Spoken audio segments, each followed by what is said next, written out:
राहुल गांधी संवाद साधतायत, आपण थेट जाऊयात.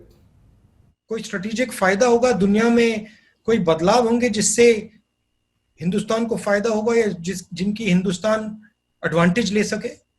किस प्रकार से दुनिया बदलेगी आपके मुताबिक? These kinds of incidents rarely have positive effects for any country, in general. But there are ways countries can take advantage of them. And what I think we can say is that there will have to be a rethinking of everything in the global economy once we are out of this. If there is opportunity for India, it is in shaping that dialogue, in being more of a leader in that dialogue, because it is not one of the two big warring parties, but is a big enough country to hear its voice, to have its voice heard in the global economy.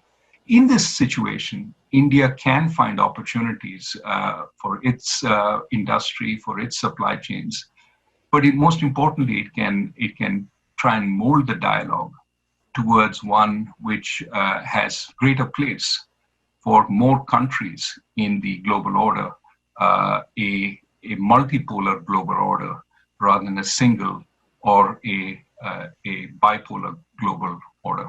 Don't you think there's a crisis of centralization? That there is too much centralization of power taking place and the conversations are stopping?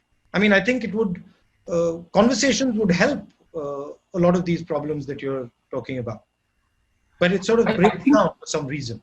I do believe that decentralization is important both for bringing more local information to work, something we talked about earlier, but also about giving empowerment to the people.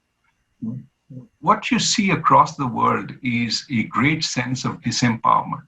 Decisions are being made elsewhere, not by me. Yeah. I have a vote, but that elects somebody in a far off place. My local sort of panchayat or state government has less power. They don't feel they can, alter anything.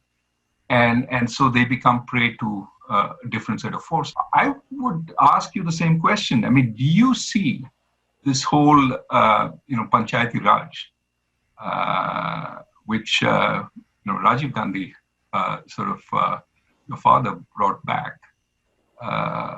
What effect has that had, and has that been beneficial? It's had a huge effect, but I'm sorry to say it's in retreat. So a lot of the forward movement on Panchayati Raj that had taken place, we are now moving back to a sort of bureaucratic, DM-based structure or a bureaucrat-based structure. And if you look at the southern states, they are doing a better job because they are actually more decentralized. And the northern states are centralizing power, and they're taking away power from the panchayats and the sort of grassroots organization. The closer decisions are taken to people, the more ability they have to keep a check on those decisions. So I think it's an experiment worth doing. But what do you think is causing this at a global level? Why do you think we are having this sort of massive centralization and stopping a conversation? What do you think there's a central cause, or do you think there are a number of? I do think there is a cause, and I think it is the global markets, right? There is a sense that if markets globalize, market participants, firms, for example, want to see the same rules everywhere. They want to see the same coordinating structure everywhere. They want to see the same government everywhere, because that then gives them confidence. That attempt at uniformity takes away power from the sort of local or national governments. Of course, in addition, there is